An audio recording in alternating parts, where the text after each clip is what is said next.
Bonjour.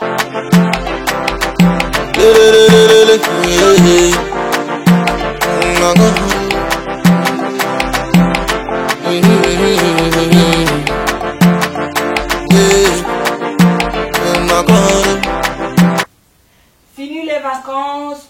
Bonjour la rentrée, l'université, l'école et les angoisses. Aujourd'hui, on se retrouve pour une nouvelle vidéo. Donc, Back to School, Back to University. Donc, dans cette vidéo, vous allez retrouver quelques conseils.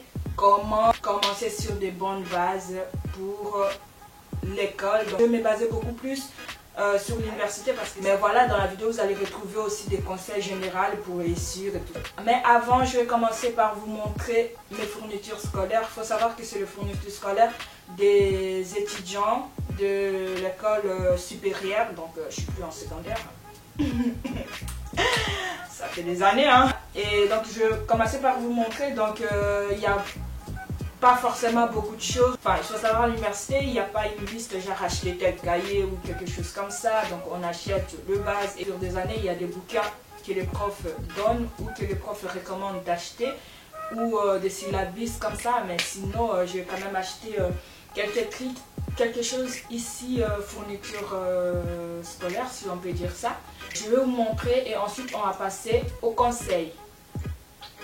C'est parti! Alors, pour commencer, j'ai acheté ceci. Je sais pas comment vous appelez ça, farde ou classeur. Voilà, j'ai trouvé ça mignon comme ça. Bref, c'est ma petite sœur. En fait, cette année, c'est ma petite sœur qui a fait les courses pour les fournitures scolaires. Du coup, moi, quand j'ai vu ça, donc du coup, j'ai choisi ça. C'est rigolo avec des emojis et tout ça, tout ça. Je sais pas trop où est-ce qu'elle a acheté ça, mais je vais lui demander et si ça vous intéresse, je vous mettrai dans la barre d'infos les adresses ou les noms de magasins. Donc. Et ensuite, à l'intérieur, j'ai déjà arrangé. J'ai pris 3 blocs de cours comme ça. Attendez, je vais vous montrer. Et ensuite, j'ai pris des fiches en fait de notes en fait. Donc moi, j'utilise pour noter des choses qu'il ne faut pas oublier, les trucs importants pendant les cours, les explications.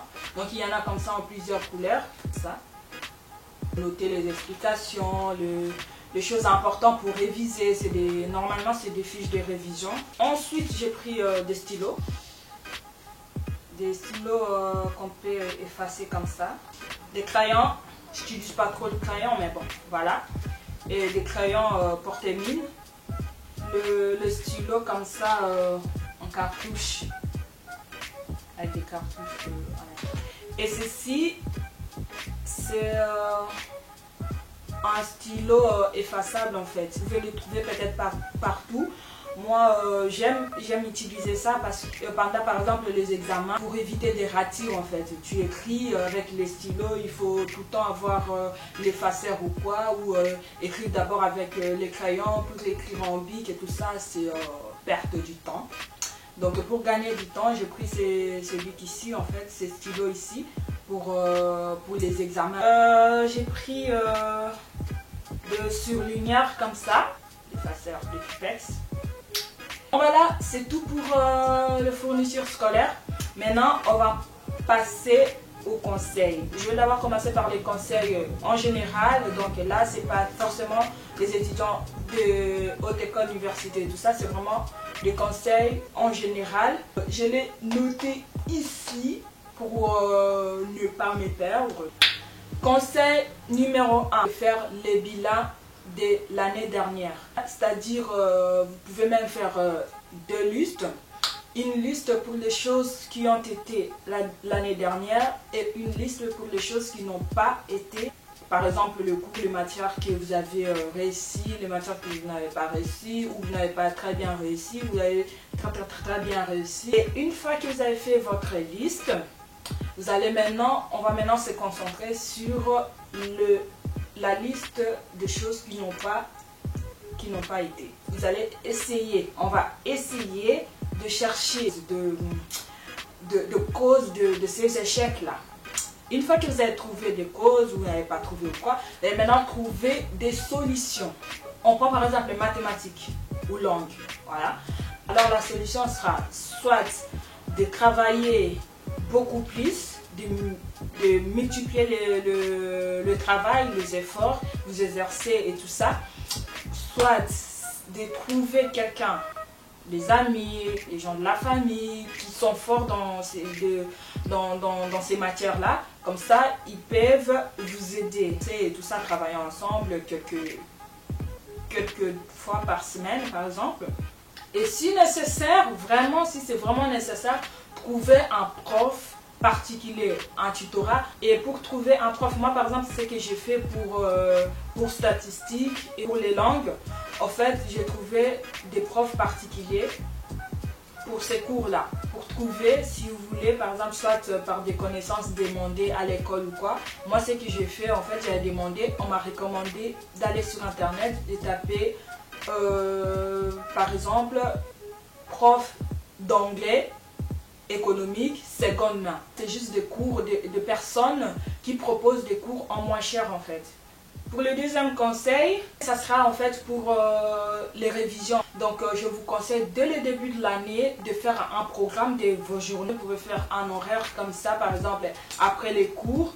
Vous allez par exemple consacrer par exemple 1 ou 2 heures, 1 à 3 heures par jour pour réviser les matières. N'attendez pas la dernière minute pour réviser, ce n'est pas bien. Donc si vous voulez être un bon étudiant, une bonne étudiante, vous voulez réussir et tout ça, commencez à revoir vos cours dès le début de l'année, dès le premier jour de l'école. Parce que si vous attendez à la dernière minute, vous serez vraiment déçus. Prendre de bonnes résolutions pour cette année pour réussir, tous pour la réussite. Troisième conseil, respecter les heures du sommeil. Donc il faut vraiment dormir au moins 8 heures par nuit, 6 heures ou 8 heures. Donc ce qui veut dire, durant l'année, arrêtez de vous coucher tard en fait. Donc respectez vraiment la durée du sommeil. Parce que si vous êtes bien, si vous avez bien dormi la veille, le lendemain vous serez en forme et vous allez bien suivre les cours. Et voilà, vous n'allez pas commencer à dormir, être fatigué et tout ça. Tout ça, ça n'aide pas. Il faut vraiment beaucoup dormir, respecter la durée du sommeil, le temps du sommeil et vous serez en forme. Quatrième conseil, il faut manger. Ouais, il faut manger. Bien manger, manger sainement. Pour un corps sain, pour un esprit sain, il faut manger sainement. Voilà. Cinquième conseil, pendant les cours, il faut toujours prendre des notes. C'est pour ça que moi j'ai des blocs de cours ou des petites fiches comme ça que je prends des notes. Pendant l'explication, je prends toujours les notes. Tu peux être distrait ou distraite pendant les cours, pendant que le prof explique. C'est toujours mieux de prendre les notes. Et ce que moi j'ai fait aussi, des fois si je suis fatiguée de prendre les notes, j'enregistre en fait.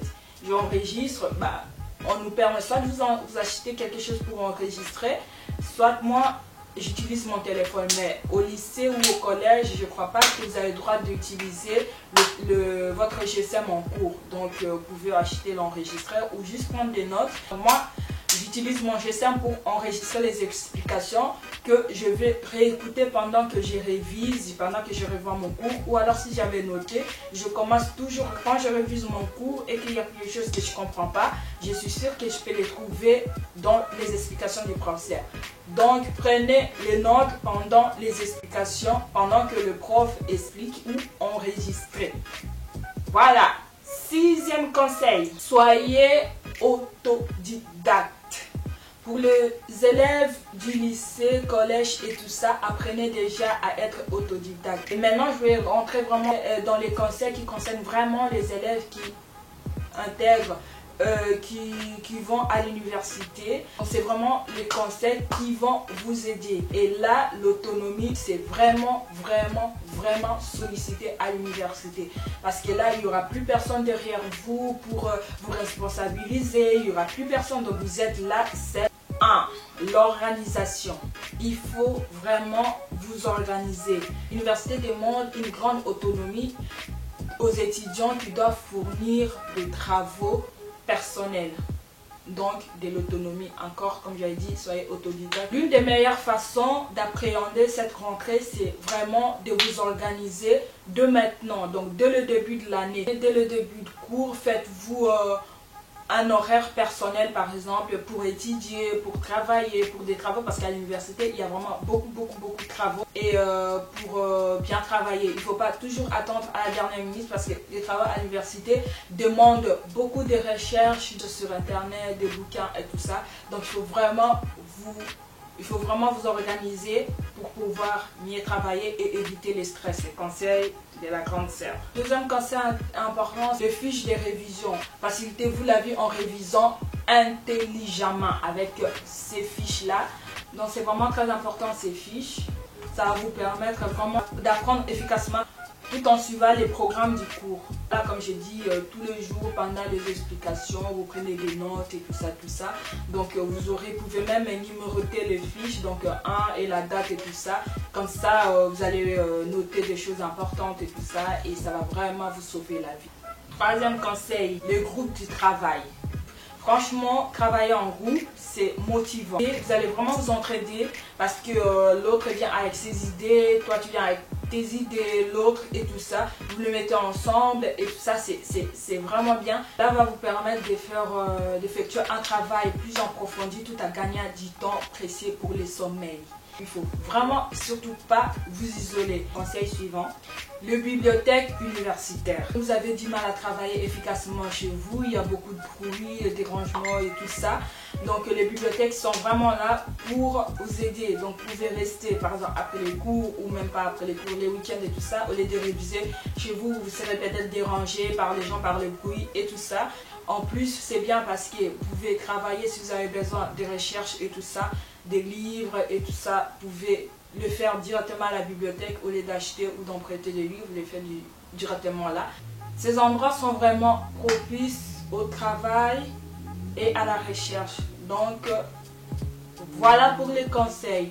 J'espère que cette vidéo va vous plaire. Si c'est le cas, partagez, likez, commentez. N'hésitez pas à me suivre sur mes réseaux sociaux. Bienvenue aux nouvelles abonnés.